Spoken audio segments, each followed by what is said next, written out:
பார்த்தீங்கன்னா மலையோட மலையாக நம்ம தூய்மை பணியாளர் எல்லாம் வந்து ஒர்க் பண்ணாங்க.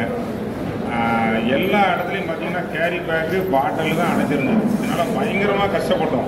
நான் ஏற்கனவே உங்கள்கிட்ட சொன்ன மாதிரி திருப்பி அந்த இதெல்லாம் நீங்கள் காணில் போடாதீங்க, ஓடையிலையும் போடாதீங்க. சில இடத்துல அடைச்சி கிடந்த இடத்துலலாம் தண்ணி முங்குற அளவு கூட வந்து உங்களுக்காண்டி பணியாடினாங்க உள்ளே ஊற்றி. அதனால் திருப்பியும் சொல்கிறேன், கேரி பேக் போடாதீங்க. அது இருந்தால் வந்து தண்ணி பொய்ய டிஸ்போஸ் ஆகிட்டே இருந்தால் பிரச்சனை இருக்காது. நீங்களே பார்த்துருப்பீங்க, பத்திரிகையாளர் ஒரு சாட்சி. எந்தெந்த இடத்துலலாம் தண்ணி போயிட்டே இருந்ததோ அதெல்லாம் கெட்டலை. போகக்கூடாத இடம் பிஎன்டி காலனி சைடு ஏற்கனவே சொன்ன மாதிரி மடத்தூரில் வெளியே தான் முக்கில் தான் இருக்குது. Pokkur, PNT colony, teachers colony, Rajiv Nagar, கைருவல் நகர் அந்த பகுதி. மற்றபடி வந்து புதுசாக அதாவது சென்ட் ஆண்டனி ஸ்கூலுக்கு அப்புறம் அவ்வளோ எம்டி லேண்டு தான். அதிலிருந்தே ஸ்டார்ட் பண்ணி வந்திருக்கோம்.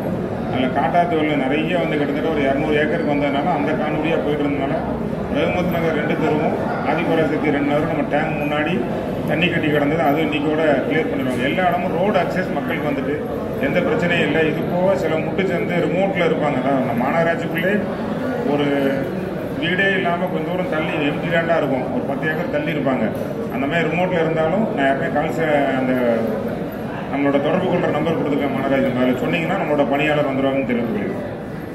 நன்றிங்க.